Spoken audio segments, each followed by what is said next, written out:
बच्चों, क्या हाल चाल है आप लोग का? अच्छे होंगे आप लोग।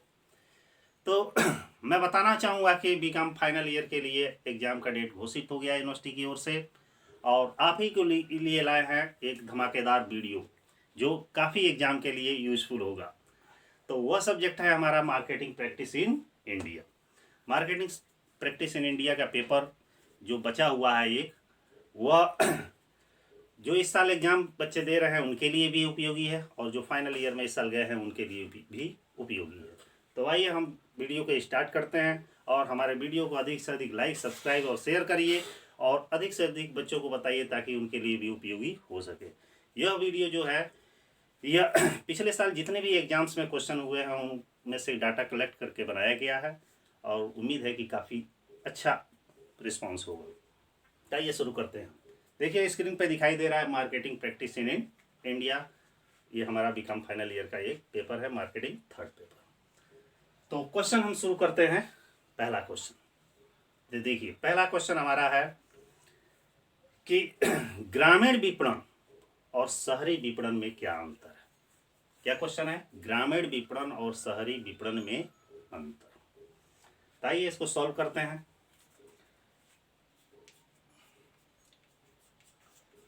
ग्रामीण विपणन और शहरी विपणन में अंतर। इसको आप जैसे चाहे वैसे समझ सकते हैं, लेकिन थोड़ा सा आसान तरीके से समझिए। मान लीजिए कि एक तरफ हमारा है ग्रामीण विपणन, ग्रामीण विपणन, और दूसरी तरफ हमारा है शहरी विपणन। यह जानना जरूरी है कि ग्रामीण विपणन और शहरी विपणन में क्या अंतर है। इसका मतलब यह हुआ कि गांव के बाजार में और शहर के बाजार में क्या अंतर है। मतलब ग्रामीण मार्केटिंग, रूरल मार्केटिंग और अर्बन मार्केटिंग में क्या अंतर है। ध्यान दीजिए, जो ग्रामीण विपणन होता है, छोटे छोटे पॉइंट में मैं बताऊंगा, आप केवल सुनिएगा और देखिएगा। ग्रामीण विपणन में होता है कि ग्रामीण विपणन का आकार जो होता है, इसका जो आकार होता है यह छोटा होता है, और शहरी विपणन का जो आकार होता है, इसका आकार क्या होता है? बड़ा होता है। ग्रामीण क्षेत्रों में देखे होंगे, जहां भी 4 दुकानें हो गई वही हमारा ग्रामीण विपणन हो गया। शहरी विपणन में क्या होता है? बड़े बड़े मार्केट होते हैं जहां पे हर एक प्रकार की सामानें खरीदी बेची जाती है। दूसरा, बहुत संक्षिप्त में इसको छोटे छोटे, क्योंकि ये 4 नंबर का मोस्ट इंपॉर्टेंट क्वेश्चन है। एक चीज और भी बता दे रहे हैं आप लोगों को कि यह जो क्वेश्चन अभी वीडियो बन रहा है ये कंपलसरी क्वेश्चन के लिए है, जो 4 मार्क्स के आते हैं, माने 4 नंबर के आते हैं, और 5 क्वेश्चन रहते हैं, पांचों को पांचों करना रहता है। तो छोटे वाले क्वेश्चन, फिर उसके बाद से थोड़ा सा लॉन्ग क्वेश्चन, और उसके बाद सबसे बड़े लॉन्ग क्वेश्चन आपको सॉल्व कराया जाएगा। ठीक है।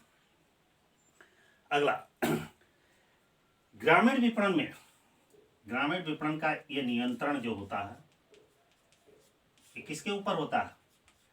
परिवार के मुखिया के ऊपर निर्भर होता है। परिवार के मुखिया के ऊपर निर्भर होता है। जबकि शहरी विपणन के विपणन किस पर निर्भर होता है? संस्थाओं के ऊपर निर्भर होता है। संस्थाओं के ऊपर निर्भर होता है।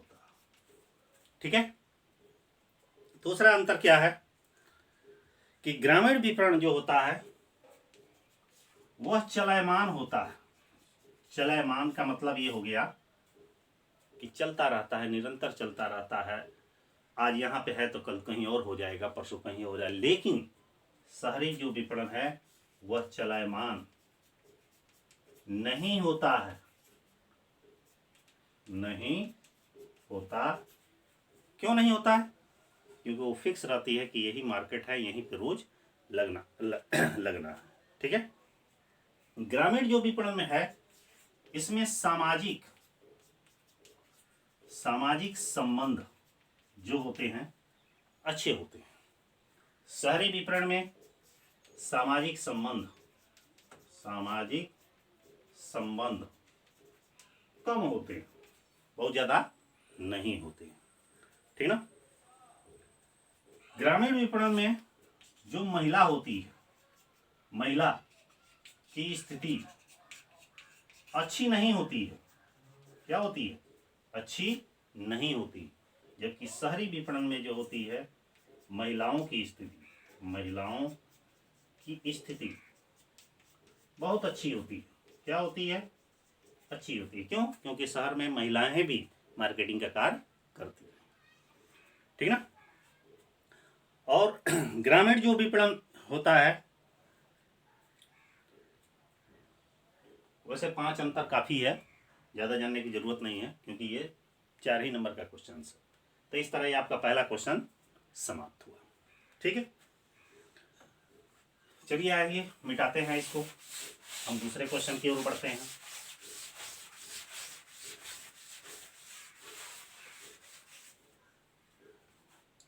दूसरे क्वेश्चन की ओर।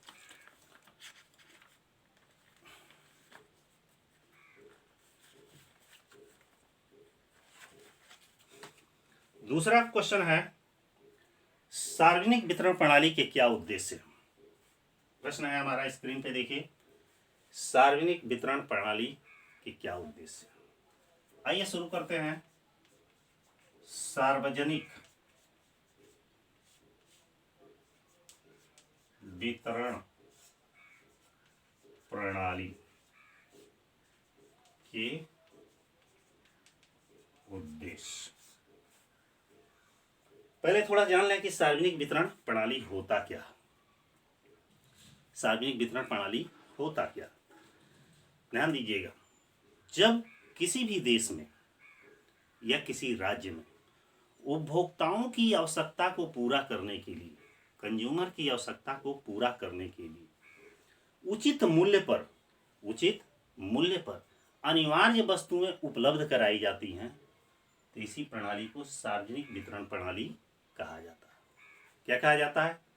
कि जब देश में उपभोक्ताओं की आवश्यकता को पूरा करने के लिए, उपभोक्ता की आवश्यकता को पूरा करने के लिए उचित मूल्य पर जो वस्तुएं उपलब्ध कराई जाती हैं, तो उसे सार्वजनिक वितरण प्रणाली कहा जाता है। सार्वजनिक वितरण प्रणाली के अंतर्गत ध्यान दीजिएगा, सार्वजनिक वितरण प्रणाली के अंतर्गत क्या क्या चीजें आती हैं? सबसे पहले आती है उचित मूल्य की दुकानें। उचित मूल्य की दुकानें, या इसी को कहा जाता है राशन की दुकानें। राशन की दुकानें देखे होंगे, प्रत्येक देश के अपने देश के प्रत्येक राज्यों में, प्रत्येक राज्य के प्रत्येक जिले, कोने कोने गांवों में उचित मूल्य की दुकानें, अर्थात सरकार गरीब वर्गों को, निम्न वर्गों को या मध्यम वर्गों तक को के व्यक्तियों के उचित मूल्य पर राशन की दुकानें उपलब्ध कराती है, ताकि वो गेहूं, चावल, तेल या अन्य कोई अनाज वगैरह सही सरकारी रेट पर आसानी से मिल जाए और उपभोक्ताओं की आवश्यकता को पूरा हो सके, जिससे निम्न वर्ग के व्यक्ति या गरीब वर्ग के व्यक्ति या जिनके पास आमदनी कम है, वह खाने पीने के लिए मोहताज न हो, अर्थात आसानी से अपना जीविकोपार्जन कर सके। ठीक है।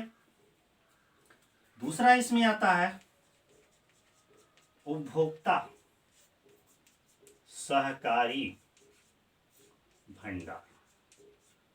उपभोक्ता सहकारी भंडार का मतलब एक कोऑपरेटिव सोसाइटी है।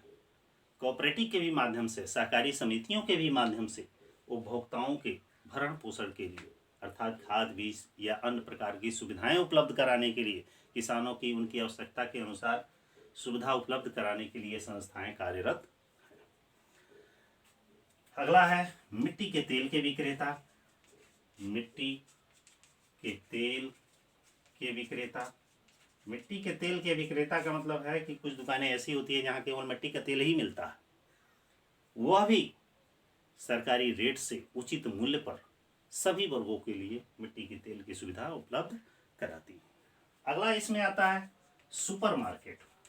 सुपर मार्केट, ये ध्यान दीजिएगा कि एकदम ये आधुनिक तरीका है। बड़े बड़े सिटी मॉल्स हैं, बड़े बड़े और भी मॉल्स वगैरह हैं।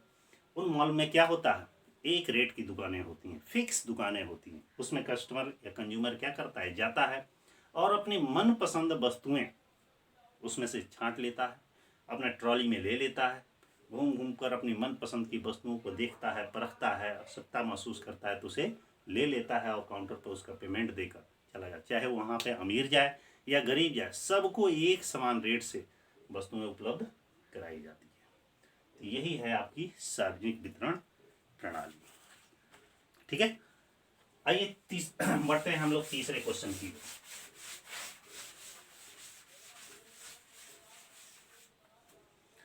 तीसरा हमारा क्वेश्चन है,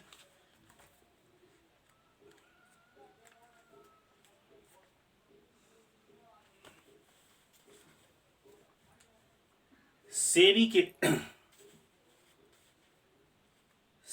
के उद्देश्य बताइए। स्क्रीन पे देखिए क्वेश्चन दिख रहा है, सेबी के उद्देश्य बताइए। सेबी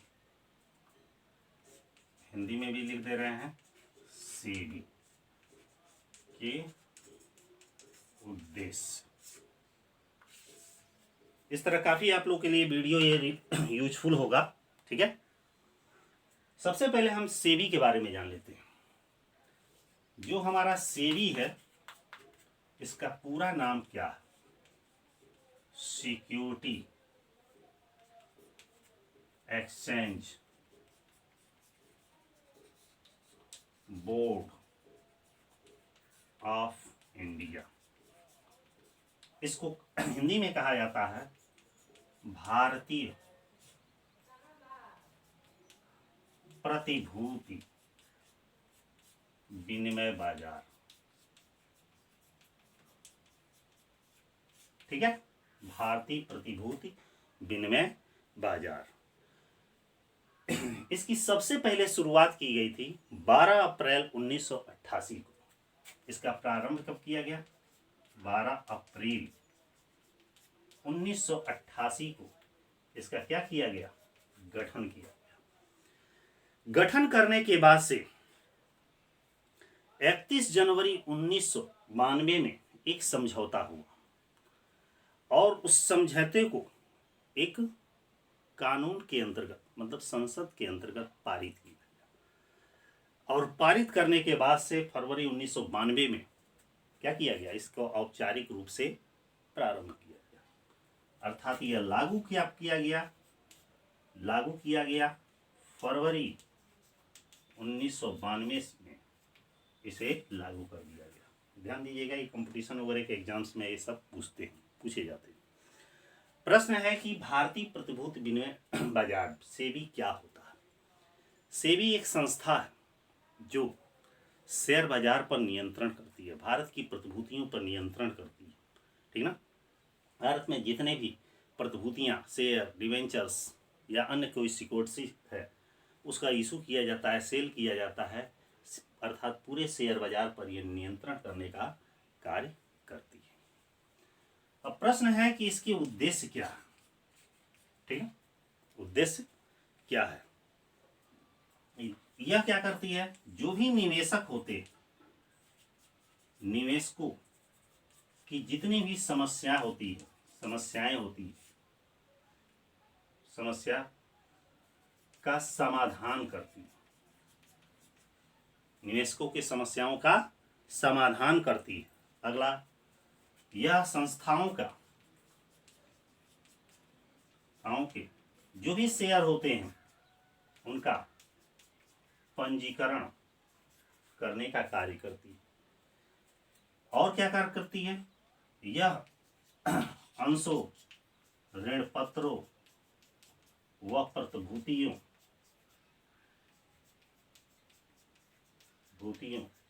पर नियंत्रण करने का कार्य करती है। अगला क्या करती है कि यह शेयर बाजार पर नियंत्रण करती है। ठीक है, अगला, यह जोखिम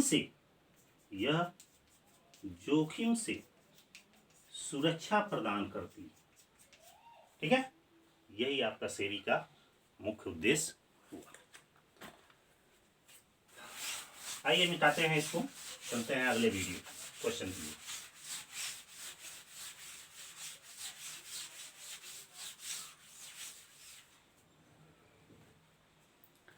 नेक्स्ट क्वेश्चन है आपका,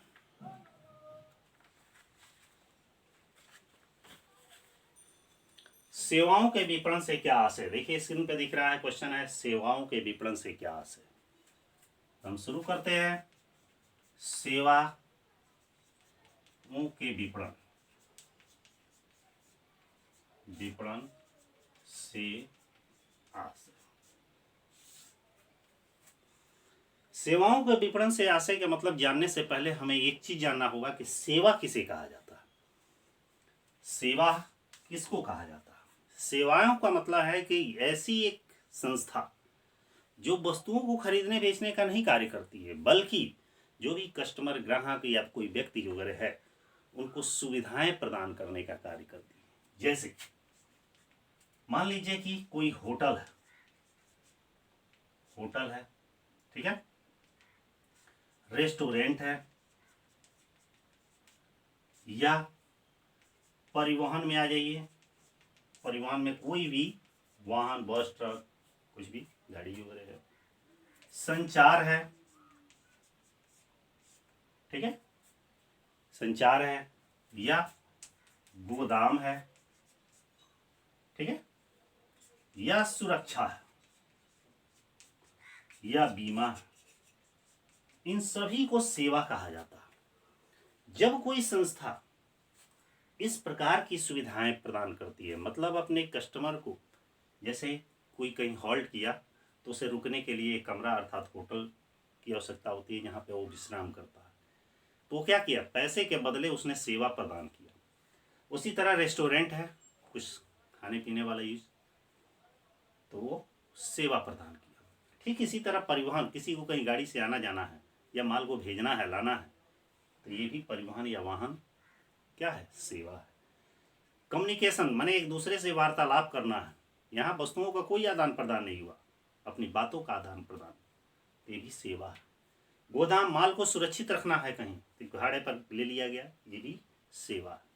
सुरक्षा, किसी को सिक्योरिटी चाहिए, सुरक्षा चाहिए, तो ये भी सेवा है। और बीमा, किसी को मान लीजिए माल एक जगह से दूसरे जगह भेज रहा है, रास्ते में क्या हो सकता है कौन जानता है, तो उसकी सुरक्षा के लिए बीमा कराया जाता है। तो ये सब सेवाओं की श्रेणी में आता है। तो जो संस्थाएं इस प्रकार की सेवाएं प्रदान करती हैं और ये सेवाएं एक निश्चित मूल्य के बदले करती हैं, तो उन्हें सेवाओं का विपणन कहा जाता है। जैसे देखते होंगे ट्रेवल एजेंसीज वगैरह हैं, गोदाम्स है, कोल्ड स्टोर्स वगैरह हैं, ट्रांसपोर्टेशन है, कम्युनिकेशंस हैं, ये सब क्या है, सेवाओं का विपणन है। तो आइए इस क्वेश्चन को भी मिटा दें, अगले क्वेश्चन की ओर बढ़े।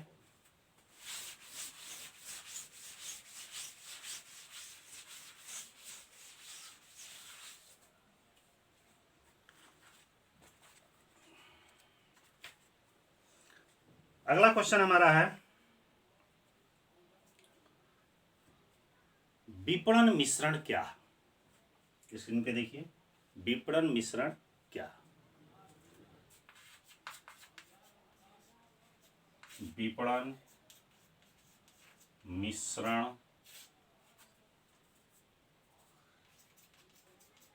क्या है।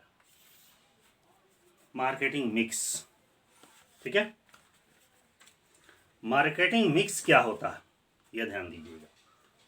मार्केटिंग मिक्स जो होता है,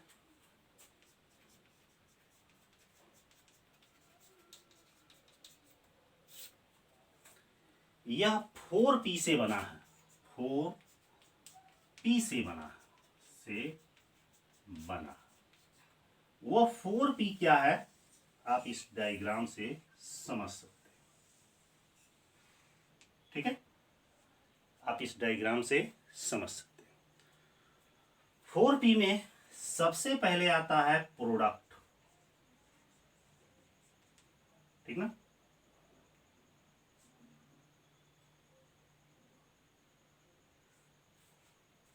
प्रोडक्ट हम इधर लिख भी दे रहे हैं, प्रोडक्ट। प्रोडक्ट माने उत्पाद। दूसरा 4P में आता है प्राइस। प्राइस माने कीमत या मूल्य, ठीक है। तीसरा 4P में आता है आपका प्रमोशन।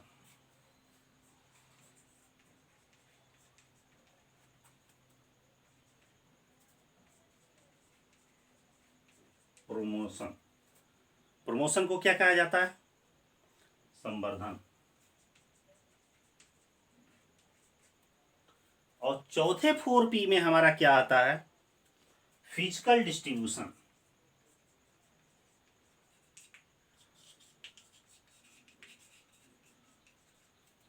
यहां भी लिख दे रहे हैं, फिजिकल डिस्ट्रीब्यूशन, ठीक है। ध्यान दीजिएगा, इन्हीं 4P को मिला के विक्रय मिश्रण कहा जाता है। P माने प्रोडक्ट 1P, प्राइस माने 2P, और प्रमोशन माने 3P, और फिजिकल डिस्ट्रीब्यूशन माने 4P। ये चारों क्या है? 4P है। इस चारों 4P को मिलाकर क्या कहा जाता है? मार्केटिंग मिक्स कहा जाता है, ठीक है। क्या कहा जाता है? मार्केटिंग मिक्स कहा जाता है। ध्यान दीजिए, केवल ये डायग्राम बना दे रहे हैं, इसे डिफाइन कर दे रहे हैं, तो समझिए आपको 4 नंबर मिल जाएगा। अर्थात जब किसी प्रोडक्ट को बेचने के लिए उसकी सारी 4P का प्रयोग किया जाता है, माने उसका प्रोडक्शन भी किया जाएगा, उसकी एक कीमत भी निर्धारित किया जाएगा, उसका संवर्धन अर्थात प्रमोशन भी किया जाएगा, अर्थात मार्केट में लॉन्च किया जाएगा, फिजिकल डिस्ट्रीब्यूशन उसका उपयोग भी किया जाएगा, तो इसी को विक्रय मिश्रण कहा जाता है। इस तरह ये भी क्वेश्चन आप लोग का समाप्त हो, ठीक है। चलिए आगे बढ़ते हैं, मिटा दें इसे भी।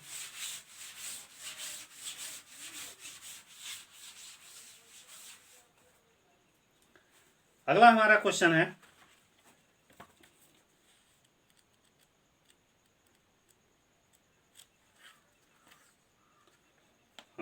अगला हमारा क्वेश्चन है आपका